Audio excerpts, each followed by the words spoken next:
So I guess Daniel just did another video and we have to react to it.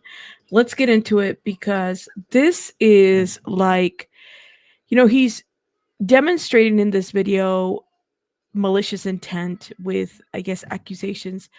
We have received information from someone in communication with Naomi King that they are not done, not offline, not on YouTube, and not on their other social media platforms. In a means to preemptively deter Naomi King from causing more harm, we would like to share evidence proving Naomi King's malicious intent when it comes to harming myself and Kayla, as well as sexual assault let survivors. me stop right here. All right. Let me say this.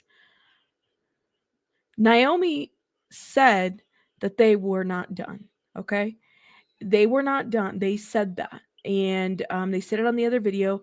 And I never got the impression that they wanted to be done, even after the very first video. I think the best course of action at this point is like Naomi's in a whole different country, right? I believe Canada. So I don't know how restraining orders work there, especially with like cyber stuff, because it's a little bit harder. Like it's a little bit harder, especially when a public figure is trying to protect themselves because the burden is so like much higher, right? When I was sent Naomi's IG post, they basically said they were not done. Okay, that there was more videos to be done.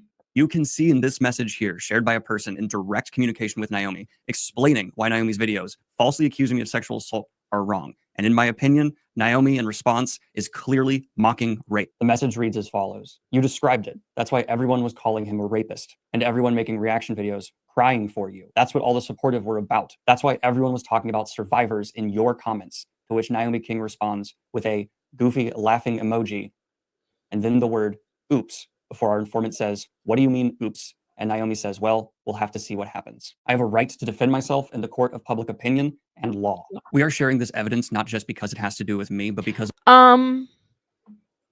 he has a right to defend himself. I think that in more now than ever, than we know the extent that Naomi will go. And if anything, I would be concerned for people's safety, even though we're in different areas of the world. I would be concerned for a lot of things. I'm also concerned that Naomi doesn't see the gravity of this situation. Like I've said before, it was a reckless and yet a very strategic situation to make things fall the way that they did, to say what was said and move forward with this. And this is where I feel like Daniel needs to take a step back and maybe even, like I said, like this we should be beyond this. We should be filing paperwork wherever the appropriate court is. But I agree that, and I support Daniel's stance in wanting to defend himself here and Kayla. I don't know these people, but this could happen to anybody. And let me just say, if anything, it needs to be called out. It just does. It needs to be called out publicly. There needs to be a call out publicly of this behavior, because if it's Daniel, it could be anybody. Okay?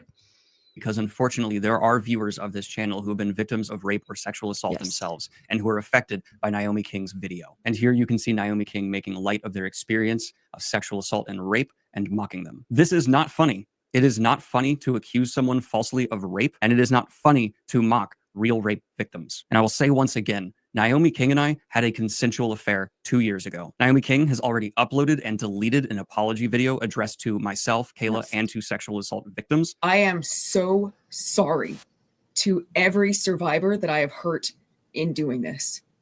That was not my intent. And it breaks my heart how many people I have hurt. This is not normal behavior. This is not okay. And I am checking myself. I am so sorry to every survivor that I have hurt in this. I am also, horrifically sorry. I want to apologize to Kayla so much. And Daniel, I am devastated. And this is the clip that I uploaded on the video that I did where I said Naomi is not done. Okay? This has gotten pretty damn dangerous, y'all. And I am concerned for people's safety. I don't know about her specifically, but concerned about the things that are being done and said online. The gravity of this situation. Oops, like the mocking of this upside down little turtle or whatever. Naomi doesn't get it. I'm sorry. Like the internet patience, the patience of a lot of people I know is very small when it comes to this because of the firestorm that this took on. Devastated by how many people I have hurt. I have become that person that has set survivors back, and that revolts me. I am not okay with my behavior. It's really gross. I agree with your comments, and I am going to take a step back and reflect. By the way, Naomi did on private the 2023 video, the first one that started all of this, and that is up on the page. And I remember I said, "Oh, this is on private," and there was a lot of people in the comments saying things. So like here and there's some like underhanded things that are being done in the background on her behalf, on her side. I don't like this version of me, so I'm going to put an end to this. Before taking their Instagram to say they are going to accuse me once again. If you believe that mocking rape or making light of sexual assault is not okay, you need to read this message more soon. We'll continue talking about this because, like I said, this is an important situation to follow. And I think it's one that we can all learn from overall. Where do you guys stand? What do you guys think? Where are you at now? I'll see you guys on the next one. Rabbits out. Bye, guys.